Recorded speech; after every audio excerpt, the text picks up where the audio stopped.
বলিউডের বাদশা শাহরুখ খান ফের light camera অ্যাকশনে ফিরেছেন তার বহুল আলোচিত সিনেমা কিং দিয়ে। 5 নভেম্বর থেকে মুম্বাইতে শুরু হতে যাচ্ছে সিনেমাটির পরবর্তী ধাপের শুটিং। দীর্ঘ বিরতির পর শাহরুখ আবারও অ্যাকশন ঘরানার এই ছবিতে ফিরেছেন নতুন লুকে, নতুন এনার্জিতে। জানা গেছে ছবিটির প্রথম ধাপের শুটিং লন্ডন ও স্পেনের বিভিন্ন মনোরম লোকেশনে সম্পন্ন হয়েছে। এবার শুরু হতে যাচ্ছে ক্লাইম্যাক্স দৃশ্যের ধারণ। পুরো ইউনিট এখন ব্যস্ত চূড়ান্ত প্রস্তুতিতে। কিং ছবির পরিচালক সুজয় ঘোষ, যিনি এর আগে থ্রিলার ঘরানার একাধিক হিট সিনেমা উপহার দিয়েছেন, শাহরুখের সঙ্গে এই প্রথমবার কাজ করছেন তিনি। ছবিটির সহ প্রযোজক হিসেবে রয়েছেন শাহরুখের মেয়ে সুহানা খান, যিনি এই সিনেমার মাধ্যমে বড় পর্দায় অভিনয়েও অভিষেক হতে যাচ্ছে।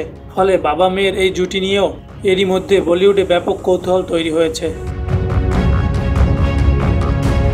শাহরুখ খান এই ছবিতে অভিনয় করেছেন এক প্রাক্তন আন্ডারকভার এজেন্টের চরিত্রে, যিনি একসময় সিস্টেমের ভিতর থেকে অন্যায়ের বিরুদ্ধে লড়েছেন।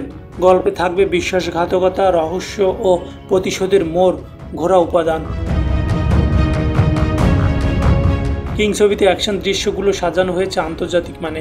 হলিউডের নামকরা স্টেট কোঅপারেটরদের সহযোগিতায় চলছে ট্রেনিং। শাহরুখ নিজেও বেশ কিছু ঝুঁকিপূর্ণ স্টেজ নিজে করার প্রস্তুতি নিচ্ছেন। পাঠান, জওয়ান ও ডিস্কোর মতো বক্স অফিস রেকর্ড ভাঙা সাফল্যের পর কিং নিয়েও দর্শকদের প্রত্যাশা আকাশচুম্বী। শাহরুখের নতুন চরিত্র, অ্যাকশন আর বাবার সঙ্গে অভিনয়ে সুহানার উপস্থিতি, সব মিলিয়ে কিং এখন বলিউডের সবচেয়ে আলোচিত প্রকল্পগুলোর মধ্যে অন্যতম।